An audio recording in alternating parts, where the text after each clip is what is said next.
Buenos and half a day. This public hearing is now called to order, and the time now is 9:09 a.m. Apologize for the lateness on this rainy Wednesday morning. And it's Wednesday, February 25th, 2026. This hearing is conducted by myself, Senator Telo Taitague, Chairwoman on the Committee on Economic Investment, Military Buildup, Regional Relations, Technology, Regulatory Affairs, Justice, Election, and Retirement. To comply to the Open Government Law, notices of this hearing was published on KUAM and the Government of Guam Public Notice Portal on Wednesday, February 18, 2026, and the second notice on February 23, 2026. The notices of this hearing was also disseminated to all senators and media via email and is made available on the Guam Legislative website. I would like to recognize those who are here in person and those watching from home. Welcome to your Guam Legislature. I'd also like to recognize my colleagues who are joining us today. A member of my committee, Senator Chris Barnett, and also Senator Sean Gamatautau. Colleagues, a copy of the legislation and documents received ahead of this hearing can be accessed through the Google Drive link, which is published on the public hearing notice for this hearing and also emailed to you in advance. For the listening public, you can access the Google Drive link on the public hearing notice published on Government of Guam Public Notice Portal at notices.guam.gov or on the Guam Legislature's website at guamlegislature.gov. If you need assistance, please feel free to call the legislature at 671-472-3465. Before I begin, I would like to set some rules of engagement before this public hearing. When you speak, please make sure you speak directly into the microphone, and for record purposes, state your name, position, and who you represent. I ask that those who are testifying today to please stay seated for any questions my colleagues may have. If you need to be excused early, please let me know. I respectfully ask that we conduct ourselves professionally and respect each other's opinion, and those who do not comply will be asked to be removed from this hearing. The agenda this morning is a bill introduced by myself, bill number 263-38 LS, which is an act to amend section 8137B1, 8143, 8146, 8154, and 8157 of Article 1, Chapter 8, Title 4 of the Guam Code Annotated, relative to the Defined Benefit Plan. So, I'm going to go ahead and get started with this bill, and I wanted to give some information before we get started.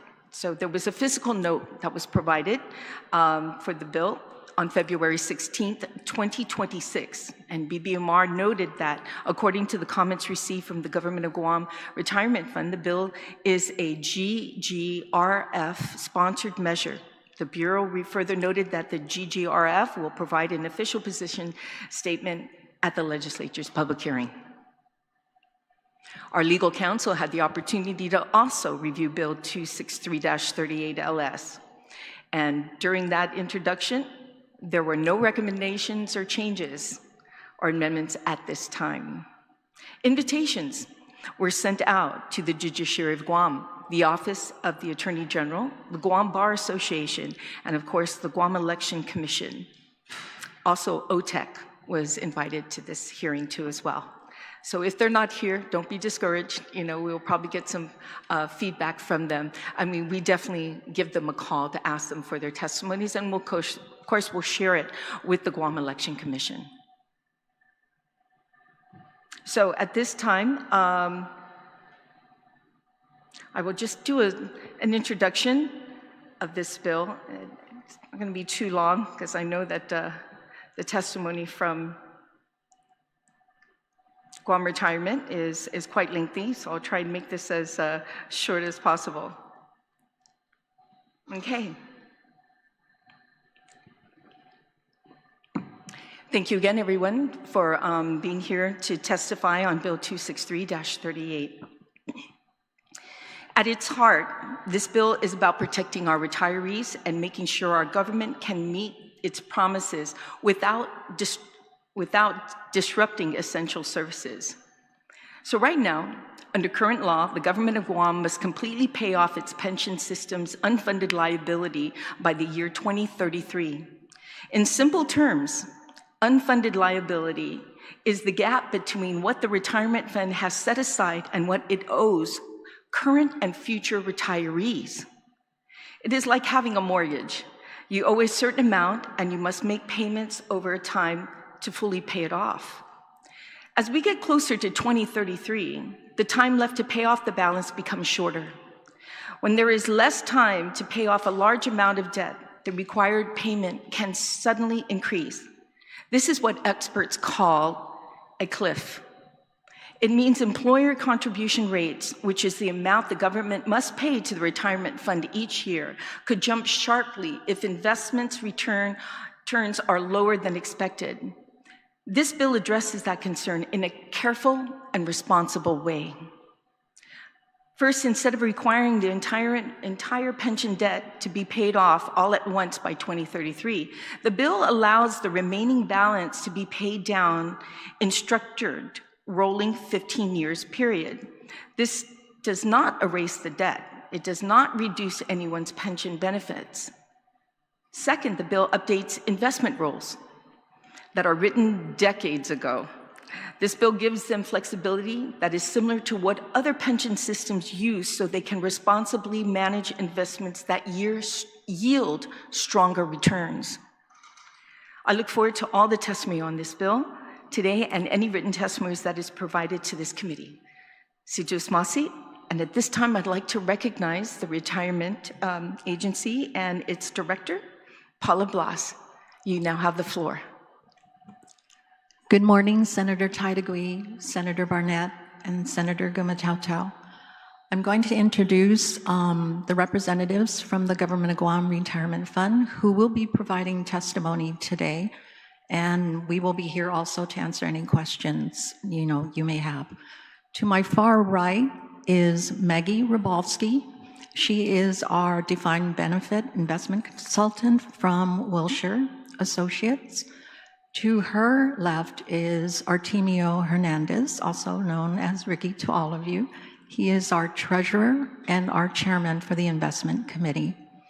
And to his left is our chair, Lena Leon Guerrero. So I'm going to go ahead and turn it over to our chair to go ahead and provide the oral testimony. Thank you, Paula. Thank you, Senator Taitague, Senator Barnett, and Senator Gumatautau. That was a very well done, very thoughtful and informative introduction, so I appreciate that. I am pleased to present on behalf of the Government of Guam Retirement Fund our position statement for the legislative record. Our position statement will include both general comments and specific comments regarding Bill number 263-38 LS. The Government of Guam Retirement Fund hereby submits its position statement in full support of Bill number 263-38 LS. Under general comments, if enacted, this bill would amend 5 sections of the Defined Benefit Plan statute codified at Title IV, Chapter 8, Article 1 of the Guam Code Annotated. Paragraph A, amendments to Section 8137B1 would improve the Government of Guam's ability to prudently and plan and budget for contributions to the Defined Benefit Plan and the Defined Benefit 1.75 Plan, as well as for ongoing government operations. Amendments to the amortization periods for the Government of Guam to fund the Defined Benefit Plan's unfunded actuarial accrued liability, as recommended by Milliman, the actuary firm retained by the trustees of the Retirement Fund, are reasonable, prudent, and necessary to decrease the volatility of the Government of Guam's contribution rate and to smooth out government contributions each fiscal year. B, 4 sections in the Defined Benefit Plan's investment statutes, sections 8143, 8146, 8154, and 8157, would be amended to provide the Retirement Fund with greater opportunities to improve risk-adjusted returns on its investments, with the desired result of safeguarding the pension fund while reducing the government of Guam's required contributions to the Defined Benefit Plan and the Defined Benefit 1.75 Plan. These opportunities arise from increased globalization and geographic diversity of the public securities market, and in recognition that the limited parameters in the Defined Benefit Plan's investment statutes are not in keeping with the evolving market opportunity set. Specific comments regarding Bill number 263-38 LS. Paragraph A. Section 8137B1, Article 1, Chapter 8, Title 4 of the Guam Code Annotated requires the remaining liability for prior service, referring to the government of Guam's unfunded actuarial accrued liability beyond its normal cost, to be funded over 82 years following May 1st, 1951. The relatively short remaining period, only 7 years until May 1st, 2033, to amortize the unfunded liability means that the required funding will be spread over shorter periods, which can cause large swings in the required government contribution rate from one year to the next. For example, if investments perform below the assumed rate of investment return, that underperformance could potentially result in experience losses in the tens or even hundreds of millions of dollars. The losses could very well be required to be made up in 1 year through the government of Guam's contribution rate. Paragraph B. If Bill number 263-38, Section 2 is enacted, then the unfunded liability basis shall be ascertained as of September 30th of each year, and each new unfunded liability base shall be equal to the unexpected change in the unfunded liability for the year and amortized over periods of up to 15 years. The new unfunded liability base could be amortized in whole or in separate parts from the date each new unfunded liability base is established.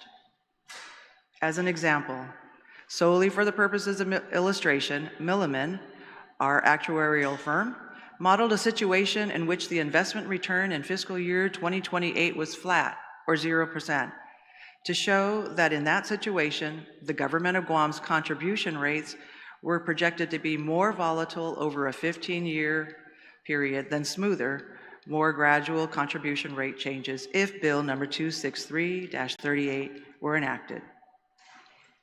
A reduction in volatility would improve the government's planning and budgeting efforts as contribution rates are smoothed over applicable amortization periods. Paragraph C. If enacted, Bill number 263-38, Section 3, would clarify and codify the Board of Trustees' authority to consider and incorporate long-term sustainability factors in evaluating investment products. Materiality assessments shall be based on whether such considerations may impact the investment product's long-term sustainable earnings power on a risk-adjusted basis. Paragraph D and its subsections. If enacted, Bill number 263-38, Sections 4 to 6, would also update certain investment limitations in the Defined Benefit Plan statute. These changes are reasonably expected to provide the retirement fund with better opportunities to improve diversification of investments and potentially achieve higher risk-adjusted long-term returns. 1. Bill 263-38, Section 4 would expand capacity in Section 8146 for investments in non-U.S. bonds and equity combined from 35% to 50% of the fund at cost, and the limitation on Section 8146 investments in any single issuing entity from 5% to 10% of the fund at cost. Bill number 263-38, Section 5 would raise the upper threshold in Section 8154A2 for investments in lesser ranked domestic corporate bonds from 8% to 15% of the fund at cost, and the 2% limitation on investments in any single issuer from 2% to 5% of the fund at cost. Bill number 263-38, Section 5 would eliminate fixed charge ratio tests in Section 8154. Given that the fund relies on rating agencies to define bond quality, these types of debt ratios are no longer needed. Bill number 263-38, Section 5 would also eliminate the limiting requirement of fixed rate and investment grade, as many bonds are floating rate and non-investment grade. Instead, Bill number 263-38 would amend the appropriate benchmark so that tracking will include indices other than the U.S. Aggregate Bond Index, as approved from time to time by the Board of Trustees.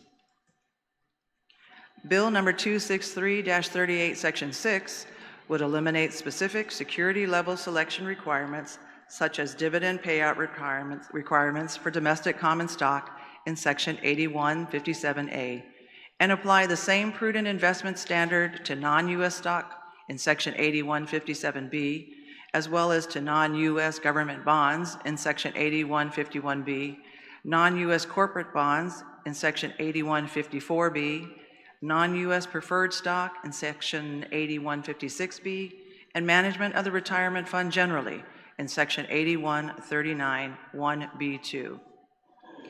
Bill number 263-38, Section 6 also would increase the limitation on any one issuer of domestic stock from 5% to 10% and would eliminate the restriction on aggregate common stock investments at 70% of the fund at cost.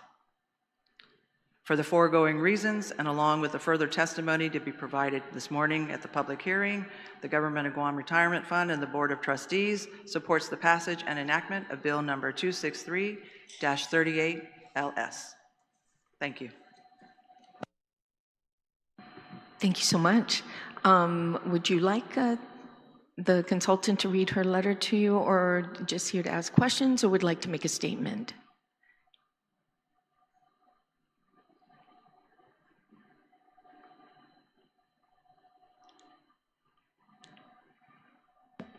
Madam Chair, we're here to answer questions, and she can submit Okay. a written testimony later. Thank you. Okay. And we did introduce Maggie here, who's a consultant. But could you just, again, state your name for the record, who you are, and what company you and how you represent the Yes, retirement? thank you. Thank you, Senator. My name is Maggie Rabowski. I work at Wilshire, and I act as the investment consultant to the board, advising the board in a fiduciary capacity. Thank you so much. And I'm glad we caught you while you were on island to have any questions. We know that this bill is very complicated in some way, but it's a very simple, as I've tried to make it in layman's terms when discussing about what the bill really does. And it's a long time coming, that we made some changes to the bylaws and the rules and regs that govern the retirement fund too as well. So also, Ricky, thank you so much for all your help on this legislation. It was good to have you guys in my office and to talk more on this as we go down. So at this time, I'd like to recognize the committee chair, actually a member of our committee, Senator Barnett, to actually come up with any questions that you may have. Sidus Masia, Madam Chair, Manana Sidus to the people of Guam, and thank you for watching on our YouTube and our Docomo GTA channels. I think the chair is right. It is a little bit complicated. I was looking through the bill. I was wondering, what language is this? It's money talk, right? So I think anytime we, as a member of the committee, hear anything about retirement, or anytime there's a bill that has to do with retirement, Tanana and Tunpete, maybe watching might get a little bit nervous, and they might be thinking, how does this impact their retirement, or how does it impact the potential retirement of our hardworking Government of Guam employees? So I know that's a pretty general question, but just generally speaking, if you could bring it down to auntie and uncle terms. Senator, that's a great question, and I will tell you, I am the layperson on the Board of Trustees. I don't have the financial background that many people do, so it's always very important that everybody explain it to me so that I can understand it and explain it to others. I think two things that we're seeing in this bill really are to improve and continue to diversify the investment opportunities for the retirement fund. As fiduciaries, we are protective of the fund as it serves our members. Those are both active employees as well as retirees.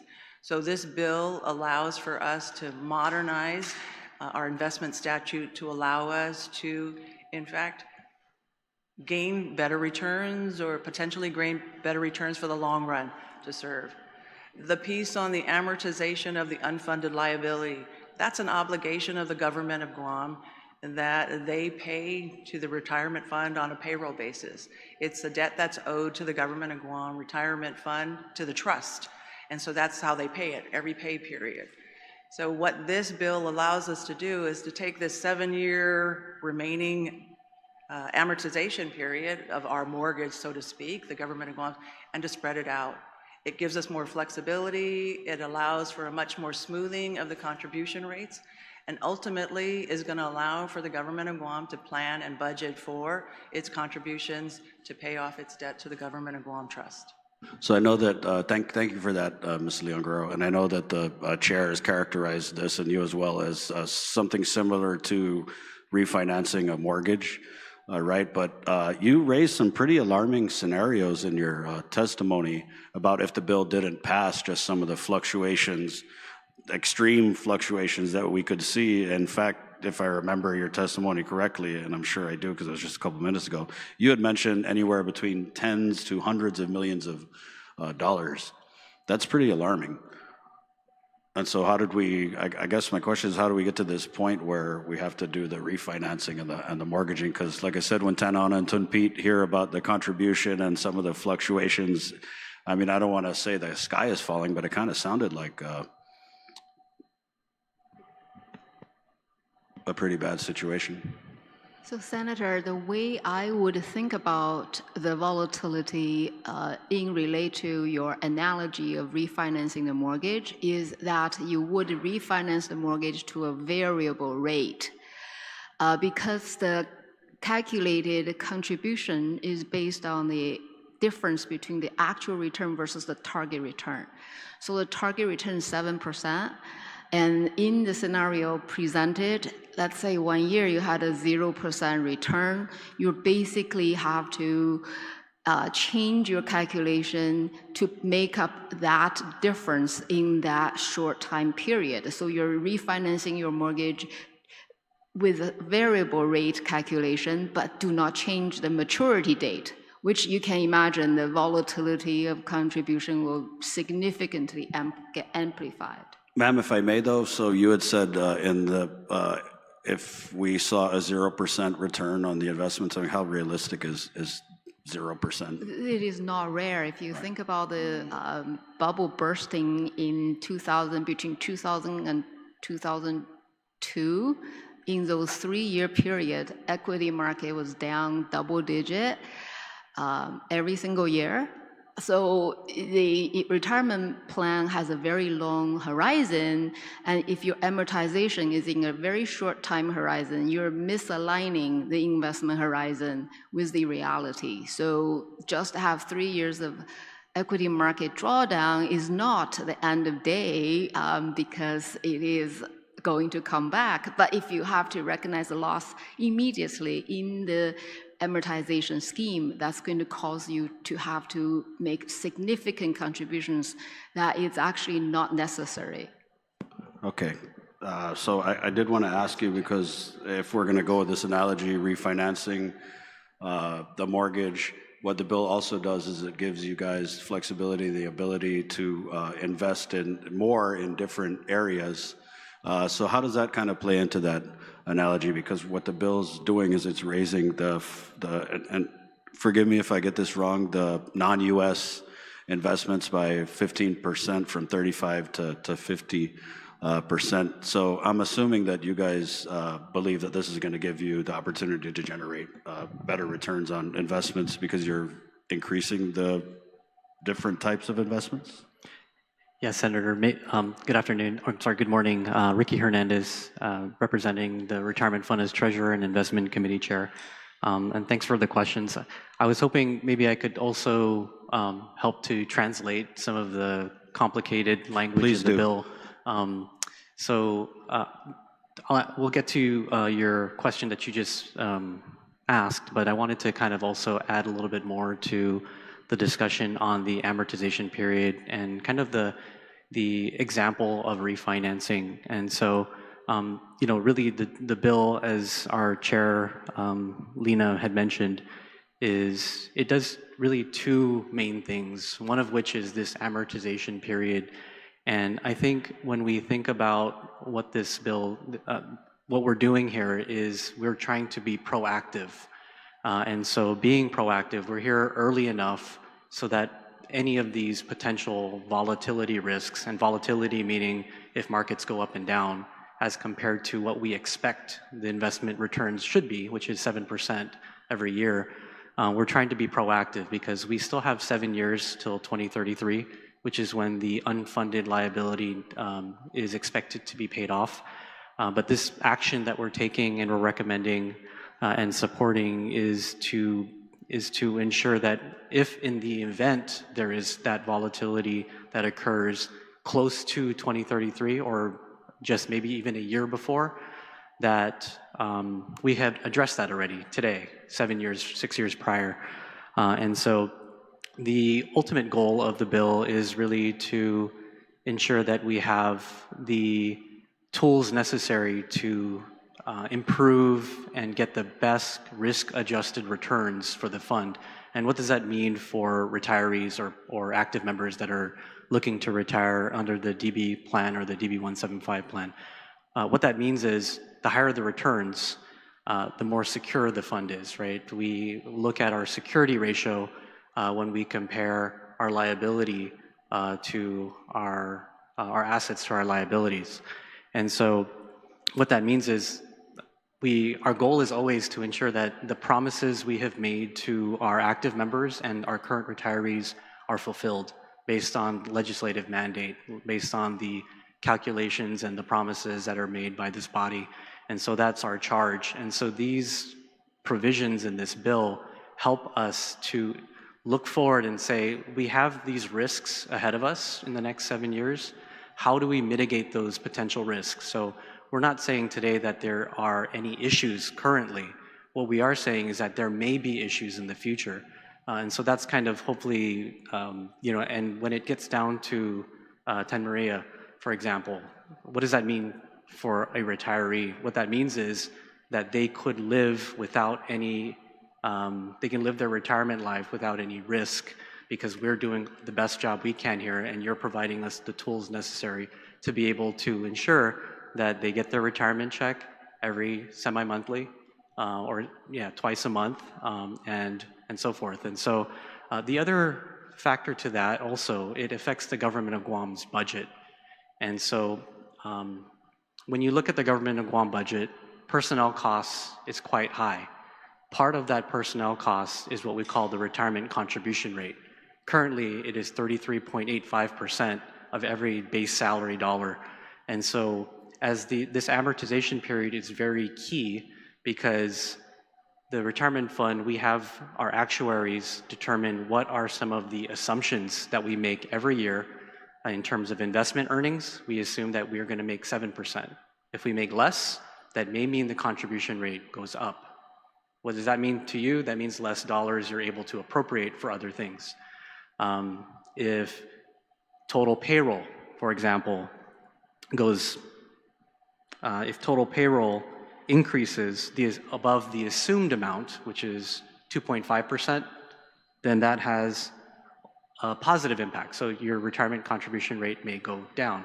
So we have these assumptions that if the actual data comes in above or below, that will impact the contribution rate.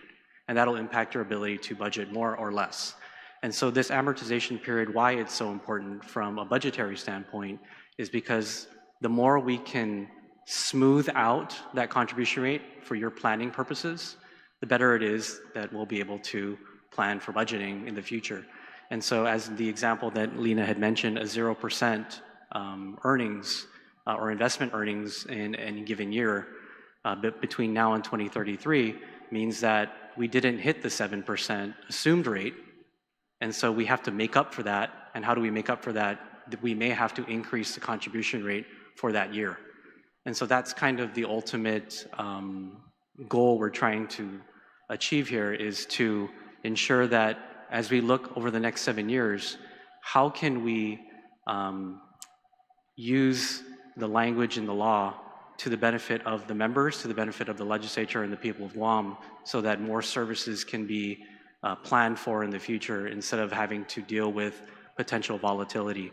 I think when we look at the actuaries, so Milliman is our actuary, and their testimony was attached to the retirement fund's testimony.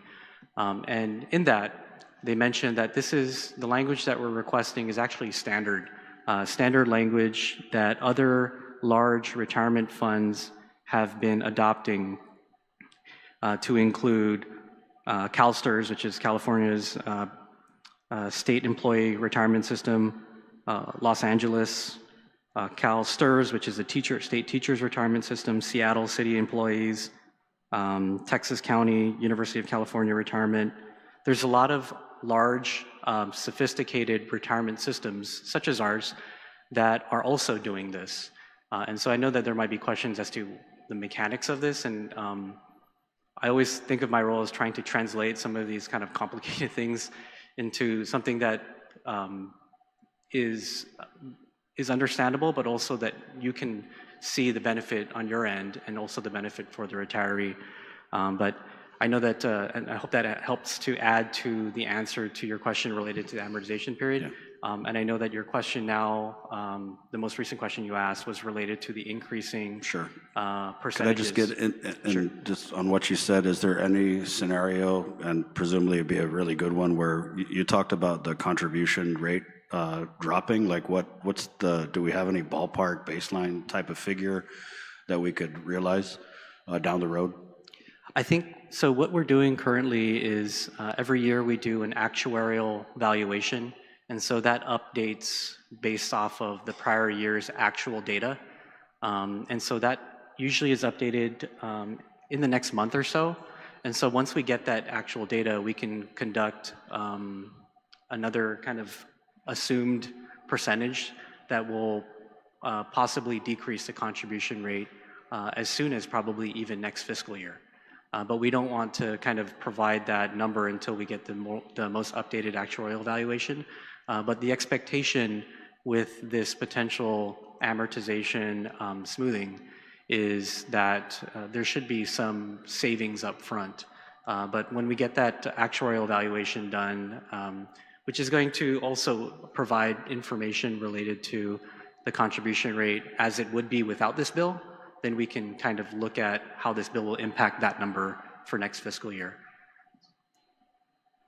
Okay, thank you, Ricky. That was a great answer. If we could now just talk about the investment. The other thing, the bill does the two things, which is first, we'll just, for lack of a better term, say the refinancing of the mortgage. And I just want to amend my comments. I know I said that your testimony made it seem like the sky is falling. And that was just a relative comment, because you're here, 7 years ahead of the cliff, which is a lot better than a lot of agencies do. Sometimes they're coming in here like, yo, we needed this yesterday, or, hey, we need it tomorrow. So that's great. And then the other part is that it gives you guys more flexibility on the types of investments. So we're seeing the one part that jumped out at me was the non-U.S. investment going from 35 to 50%. If you could, ma'am, maybe just describe some of the benefits and or risks with that movement. Yes, Senator. So if you look at the proposed changes relating to investment statute, most of them is to changing the limits, not just limited to the non-U.S. to investment, but also all the other related sections are changing the different limits.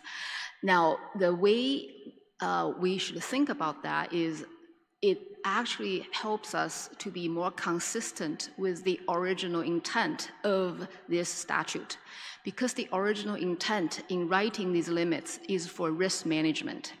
And that writing, however, has been misaligned with the opportunity set we see today in the marketplace. And the writing from many, many, many years ago was also based on in a very artificial, or I should say arbitrary limit. So somebody basically sit down to say, hey, we need to put 35% here, 30% there, 5% here, which has disconnected with the reality we're facing today. So if we apply these limits today to the opportunity set we're facing, we're basically misaligned with where the liquidity is, where the investment opportunity is, and where the growth drivers are. And we think that the board needs to have the ability to assess the current investment paradigm rather than to be forced to comply with these very rigid numbers that was written 50 years ago. Specifically regarding the in US versus non-US, we know that opportunity set in the world changes from time to time.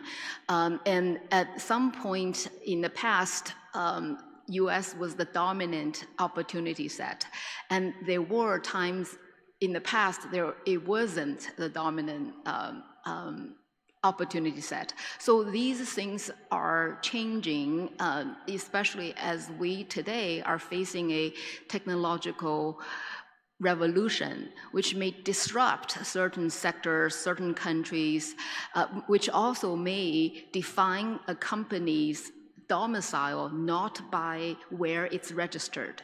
So if you think of the current charter that a company is registered elsewhere is considered to be non-US equity. And if you think about all the, for example, mining companies, right? Mining is an important sector today to support the AI revolution, support the reindustrialization of US,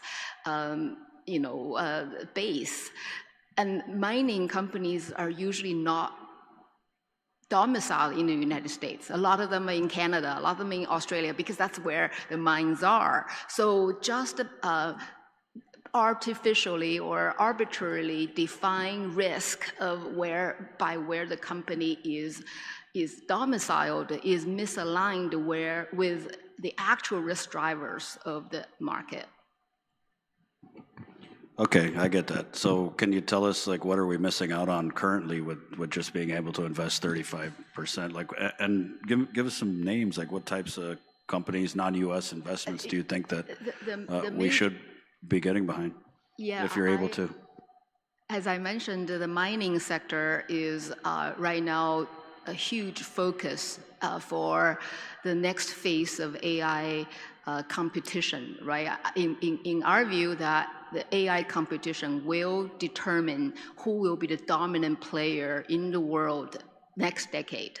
And to drive the AI revolution, you need resources because, when people typing into ChatGPT ask a question, you think that's costless. It is actually hugely energy intensive because the AI center, the data center will take electricity to generate an answer, and then it will also take electricity to cool down this data center. So there is a shortage of the metals, the base metals, the critical resources that supports such a growth. And there is a global war trying to secure these resources. And what we are missing by rigidly being compliant with what's written in the statute is to lose sight of for example, where the mining operations are. As I said, most of the mining operations are in Canada, in Australia, in Africa, in South America. They're not in the United States.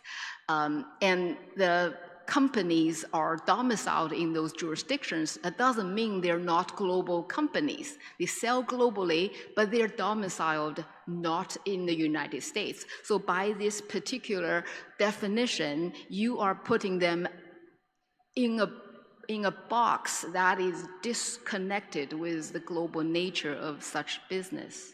I'm just a little uncomfortable talking about mining because you keep saying that it's in Australia and it's over in Canada, but actually it's right in our front yard. And I believe tomorrow there's going to be a meeting with the administration and the Bureau of Ocean Energy Management officials. So I'm a little leery about the discussing the investment potential of this, environmentally destructive practice. Senator, I'm not talking about deep sea mining. Okay. I do think that is a hugely controversial issue.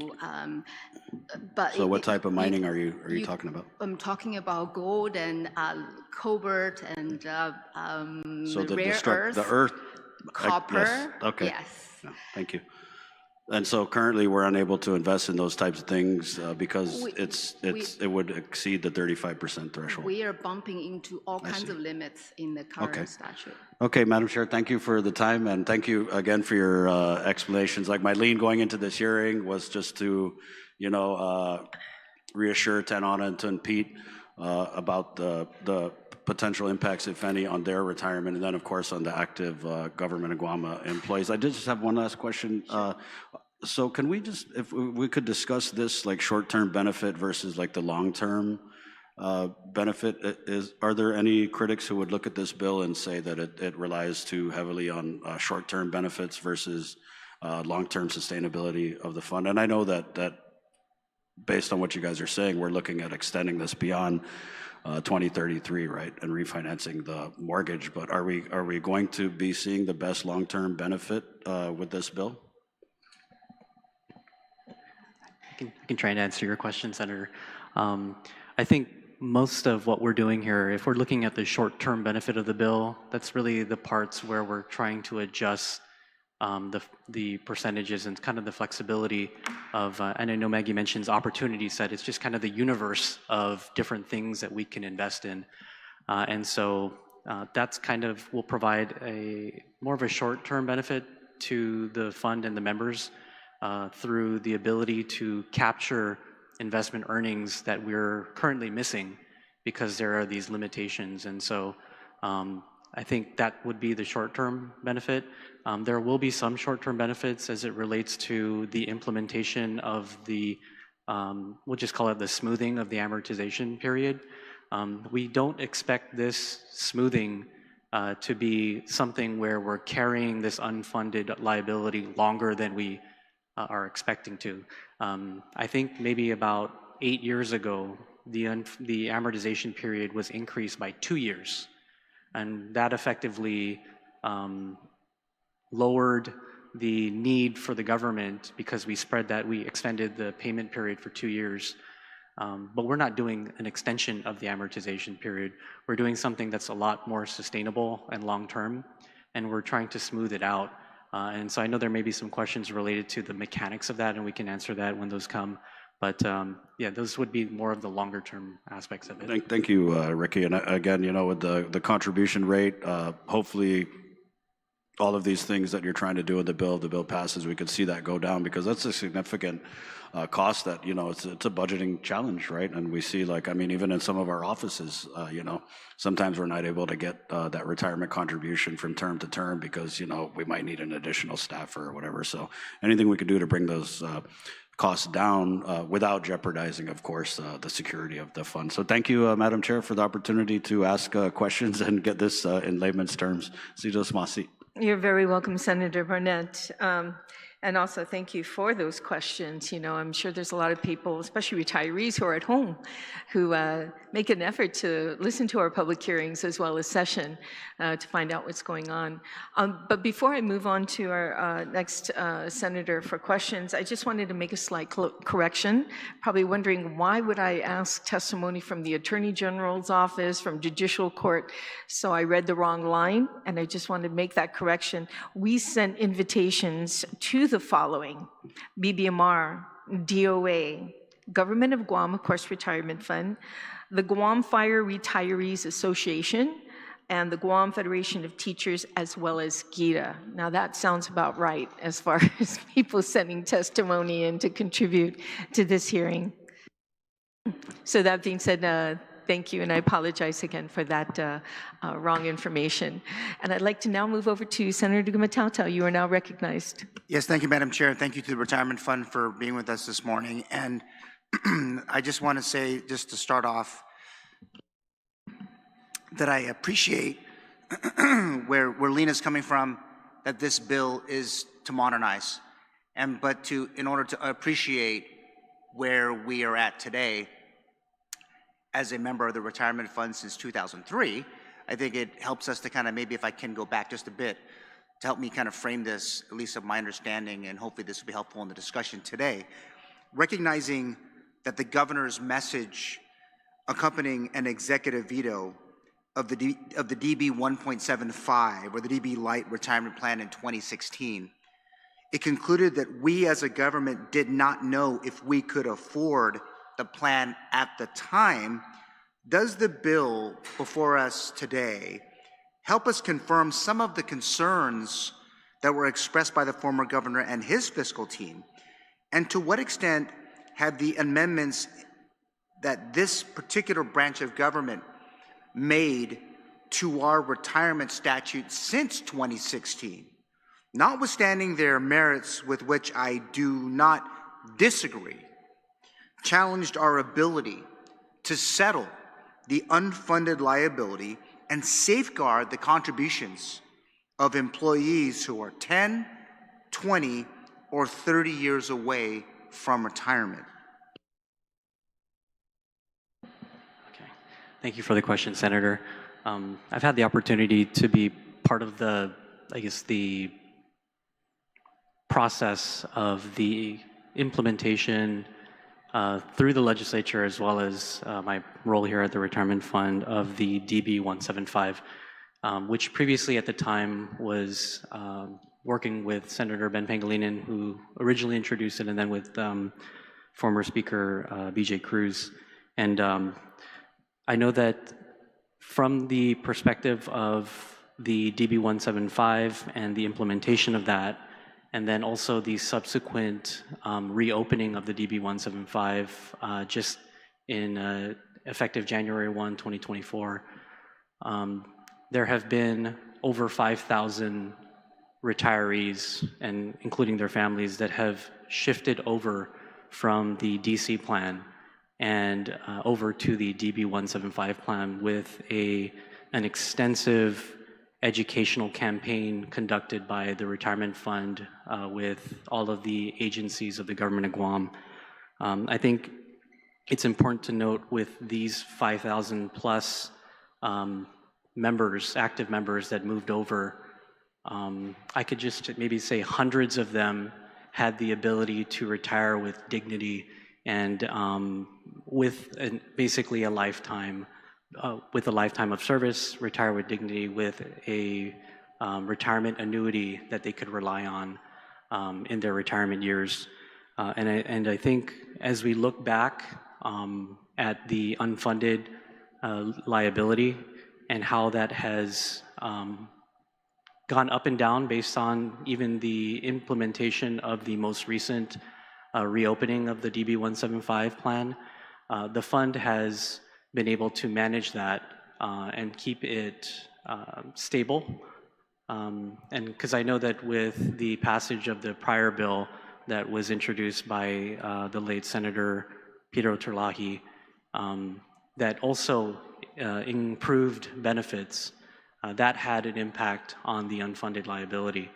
But it also had an impact on our actuarial value of our assets. The actual market value of our assets at the retirement fund is probably at the highest level it's been in its history. I think it's 2.6 billion, but of course the unfunded that we have to pay using those funds is something that this bill is going to help us to manage a bit more, with flexibility and increased potential for investment earnings, and then also helping with the contribution rate volatility potential in the next 7 years. So I don't know if that answers your question directly, but I hope that answers some of it. No, it is helpful, Ricky, which gets me to my next question. So what information is available confirming whether the retirement fund prepared an updated cost-benefit analysis on the 2016 legislation establishing the DB 1.75 retirement plan? And if the analysis was complete, what was the estimated annual and total cost to the government? And how did that information impact subsequent amendments to the retirement statutes including policies specifically affecting our public safety and law enforcement officers.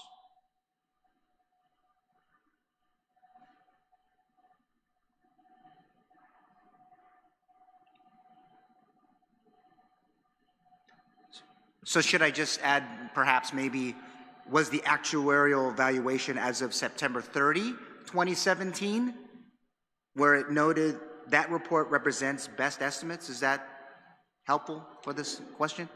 Yeah, I think if we look back at the actuarial evaluations, because we don't have that necessarily in front of us, I think the 2 subsequent years after implementation, because I think the DB 175 implementation date was actually January 1st, 2018. And then the second iteration of that was passed by the prior legislature, effective date was January 1st, 2024. Yeah, because I was looking through it, so that would be the experience study per se that you're mentioning then, right? Yeah, the experience study is something that the law requires every 5 years. The valuations are done every year. So to see the results, I guess if we can call it that, the results of the transition period for each of those different time periods, then the actuarial evaluation should provide some insight. If you look at probably the 2019 one, and then the 2020, the most recent one that's coming out, 2025, those should provide some of the answers that you're looking for. Right, thank you so much for that. And then finally, I know from your experience, my collective experience, and having had a chance to work at that particular level with the policy team in my first time in the executive branch, if you will. But based on, and I'm just going to say it because I think it's important for this discussion today, based on conflicting feedback that's been provided by BBMR and the retirement fund several years ago on a policy that expanded retirement policies for uniformed officers to DYA youth service workers, there BBMR considered the policy to be administrative in nature, while the retirement fund at the time declared that any legislation involving the retirement fund remains conditioned on the government's obligation to remit employer contributions to the retirement fund benefit plan at adequate funding levels. Is there a need, as we're talking about this policy, but is there really a need for the Guam legislature to consider changes to the fiscal note statute so that decision makers in this particular branch receive the best information available, including potential impacts on current and future funding sources and obligations to include the GovGuam Retirement Fund? You're not going to get in trouble by answering, so just... No, I can take the question. Okay, thanks. Just to repeat your question, you're requesting at least some comments as it relates to the fiscal note statute, which is, I guess, found in the Title II. And I think as it relates to fiscal notes generally, and I'll just speak to at least my understanding of the process, it is something that is run and required, driven by BBMR, and the ability for them to work with agencies and get timely responses to those, I think may be the hurdle that they'll have to kind of overcome, because I think as it relates to the complexity of the entire government and the complexity of any type of proposed legislation, the capacity at BBMR requires that they rely on these subject matter experts, whether it be at the director cabinet level or the program level or even the staff level. And I think the process to get that information in a timely manner to meet the deadlines as required by the legislature is the hurdle, I think. How to change that or how to improve that, we can probably talk offline if you wanted to discuss that further, but I think as it relates to this bill, the complexity you can see with this bill and looking at the fiscal note that BBMR did provide, does mention, at least to their extent that they understand and are aware of, that they will rely more heavily on the retirement fund, because we have the actuarial analysis and so forth to really provide what impact this will have on the budget, if any. Right, and why I asked that, it goes back to what Lena said earlier, is that if we're going to modernize, but she as a layperson, it's the rest of the government who is relying on folks. Yes, the input is invaluable from the retirement fund, but if there's a disconnect between the two in the process that we have before us, because then you're asking us to vote for a policy to modernize, but if we can't understand it, I don't know how it gets out of committee. And I think that's the goal, is to be able to pass good public policy based on the best available information, and even in the most complex of issues, to include the things that face the retirement fund. It makes just a lot of sense for us to think about how that process and how it works here. So when we go next door at the end and you get 8 votes up or down, it really is going to be helpful to our process. That's all. That's where I was going with that. Madam Chair, thank you for the time, and thank you for allowing me to ask questions of this policy. Thank you, Senator Gumatautau. Yeah, I knew this was going to take a little bit longer, and the questions that were asked today is to hopefully provide some guidance for the other senators who are not here today. I guess they're going to study, what this bill is about, which I hope they do. And I wish there were more senators here to ask any questions, but you're the experts. We rely on you to make the decisions for the government of Guam retirees, as well as the government of Guam as a whole, to ensure that there's savings for our government. None of us has the background that you 4 have right now, and even though you've been there for a while, you do know a lot more than any of us senators do. So we do rely most especially on your comments today and your guidance, and that this bill being supported by the retirement, as well as seeking additional support from your counsel, as well the consultant that you have here today, I feel very comfortable and moving this bill forward as soon as possible. I'm going to do my very best to try to get it on the March session agenda, because I know this is time is important. It's of the essence. We're not just talking about something, if anyone says that the 2033 cliff is, we still have 7 years to go, that's not just the part of this legislation. It's also the changes of being able to invest in areas that's going to yield more for our retirees, as well as the government of Guam itself. So if there is any other questions that my senators may have, which I will reach out to them, to please seek some guidance or anything I can provide them for information so that they're prepared for the session, then that's what we're going to need to do. But by all means, we are not the experts. We rely on your testimony and making those decisions on behalf of the people of Guam, which we also serve. So that being said, I want to sincerely thank the Guam Retirement Fund, its Board of Trustees, Madam Chair, thank you for reading that testimony, its actuaries, and the professional staff for working closely with my office on this legislation. They raised concerns early about the approaching payment cliff and collaborated on a solution before retirees or taxpayers are negatively impacted.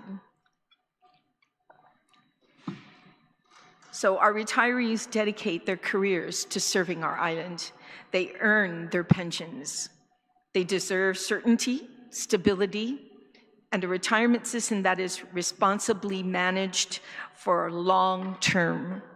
And I think this bill does just that. And again, I'd like to thank you for working closely with my office to ensure this. It actually took us, right, Paula, probably to get to this point almost a year, just to get our ducks in order, our T's crossed and our I's dotted.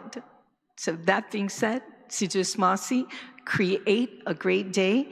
And if there's anybody who wants to submit testimony, we will leave that open till actually the end of this week, because like I said, we are trying very hard to get this bill on the session agenda as we move forward. So this is now,